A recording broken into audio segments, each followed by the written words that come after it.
My name is Judith Chihia. As part of our mission at Chitungwiza Church of Christ, we want to spread the gospel on all social media platforms by providing midweek lessons every Wednesday. Chitungwiza Church of Christ. Regai ndikugamuchirei panguva ino kwese kwamungadai muri kuteerera muri, mungave mumabasa, mukufamba, mudzimba. Mwari wakuchengetei munyasha, Mwari wakutungamirirei. Tichaverenga chinyorwa chiri mubhuku ramuprofita Isaiah 61. Ndichaverenga vhesi number 1 kusvika vhesi number 3. Inoti iyo: Mweya waShe Jehovha uri pamusoro pangu, nokuti Jehovha wakandizodza kuti ndiparidzire vanyoro mashoko akanaka. Wakandituma kuti ndirape vanemoyo yakaputsika, kuti ndiparidzire vakatapwa kusunungurwa, nokuna vakasungwa kuti vachazarurirwa, kuti ndiparidze gore rengoni dzaJehovha nezuva rokutsiwa raMwari wedu, kuti ndinyaradze vose vanochema, kuti ndigadzirire vanochema paZioni vapiwe korona panzvimbo yamadota, namafuta omufaro panzvimbo yokuchema, nenguo yokurumbidza panzvimbo yomweya waZiya, kuti vanzi miti yakarurama, chakasimwa chaJehovha, kuti iye akudzwe. Mwari waropafadze kuverengwa kweshoko ravo. Amen. Shoko raMwari rataverenga tikuda kuti ringotibatsira kuti muupenyu hwatinorarama. Muprofita Isaiah ari kuprofita pamusoro peMount Zion, pevanhu vakanga vachinonamata Mwari paJerusarema. Ndo paari kuti iye, Mweya waShe Jehovha uri pamusoro pangu, nokuti Jehovha wakandizodza kuti ndiparidzire vanyoro mashoko akanaka. Hama, shoko iri riri kuuya kwatiri panguva ino, kuti shoko raMwari ngaritizodzei, tigone kuramba tichipfuurira mberi kuriparidza, tigone kuramba tichienderera mberi kutaura mashoko ehunyoro, mashoko akanaka. Aenderera mberi zvikanzi wakandituma kuti ndirape vanemoyo yakaputsika. Shoko raMwari riri kuuya panguva yakafanira. Ndinozviziya varipo vanemoyo yakaputsika, vari kuenda havo kumabasa, vakagara havo mudzimba, vari kurarama havo muupenyu, asi vari kuva nemoyo yakaputsika. Yakaputsika pamwe nekuda kwehama neshamwari, yakaputsika pamwe nekuda kwevavakidzani vatakagarisana navo, nekuda kwemunhu wataivimba naye mukati meupenyu. Asi panguva ino mwakauya ndokuputsa mwoyo yedu. Hama, shoko raMwari riri kuda kuumbiridza mwoyo iwoyo wakaputsika, kuti vaMwari vausvitse pachiyero chavanoda, vaugadzirise. Kana tiri kutaura pamusoro pechinhu chakaputsika, hachisi nyore kuchibatanidza, kuda kuchidzorera shepi yacho chaiyo, hachigone kudzorereka.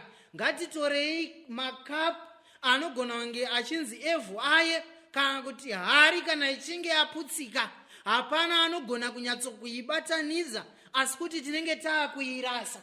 Asi tikatarisa mukati meshoko raMwari, Mwari ndo vari kuti shoko iri riripo kuti ndirape vanemoyo yakaputsika, vadzoreredze mwoyo wakaputsika, kuti tigodzoka mukati meupenyu.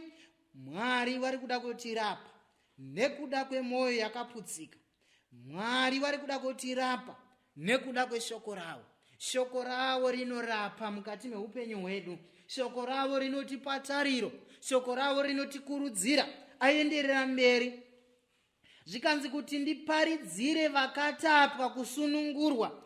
Varipo vakatapwa mukati meupenyu, vakatapwa nadhiabhori, vakatapwa naSatani, vakatapwa nenyika ino, vari kutadza kunamata Mwari, vari kutadza kurumbidza Mwari. Ingozvitaurira uri pauri ipapo kuti Mwari wakandizodza, Mwari wakandituma kuti ndiparidze gore rengoni dzaJehovha, kuti ndiparidzire vakatapwa. Varipo vakasungwa mumwoyo, vakatosungirira zvigumbu mumwoyo yekuti hachigoni kusunungurwa. Shoko raMwari riri kuda kuuya kuzosunungura chamakasungirira, chamungadai makatadzirwa nemurume wenyu, chamungadai makatadzirwa nemudzimai wenyu, chamungadai makatadzirwa nevana, chamungadai makatadzirwa nevabereki neveukama. Shoko raMwari riri kuuya kuzosunungura kune vakatapwa, kune vakasungwa, kune vakasungwa panguva ino. Ishoko riri kuuya panguva yakafanira nokuna vakasungwa kuti vachazarurirwa. Hama, kana muchinge masunungurwa, munenge mazarurirwa, makugona kurarama upenyu, hamuchasangani nemamwe matambudziko.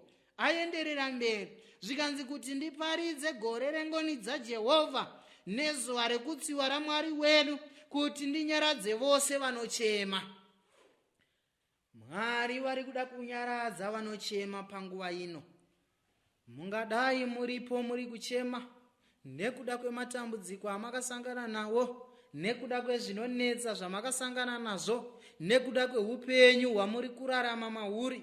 Right now varipo vari mukati mekurwara, varipo vari mukati mekunetseka, varipo vari mukati mekushushikana. Shoko raMwari riri kuuya panguva yakafanira kuti ritinyaradze tiri mukati mekuchema zuva rimwe nerimwe. Aenderera mberi munyori ndokubva apedzisa achiti iye, kuti ndigadzirire vanochema paZioni, vapihwe korona panzvimbo yamadota, namafuta omufaro panzvimbo yokuchema, nenguo yokurumbidza panzvimbo yomweya waZiya, kuti vanzi miti yokururama, chakasimwa chaJehovha, kuti iye akudzwe. Mwari watibatsire, Mwari watiitire zvakanaka. Isaya ati iye, Mweya waShe Jehovha uri pamusoro pangu, nokuti wakandizodza kuti ndiparidzire vanyoro mashoko akanaka. Wakandituma kuti ndirape vanemoyo yakaputsika, kuti ndiparidzire vakatapwa kusunungurwa. Mwari wakuropafadzei, Mwari wakuchengetei, Mwari wakuitirei zvakanaka. Muzita raIshe wedu Jesu Kristu ari muponesi wedu. Amen. Zita rangu ndinonzi Mirimi, ndinopindira pamufakosi Church of Christ. Maita basa nekutipa nguva yenyu kwese kwamungave muri, kumabasa, mumakombi nemudzimba. Makasununguka kutumira this recording to all your loved ones. If you have any questions or if you want to come and join us at Chitungwiza Church of Christ, feel free to email using chitungwiza@churchofchrist.co.zw or send a message on the following number 0773 649 329 0773 649 329. My name is Judith Chia, and I hope you have benefited from this recording.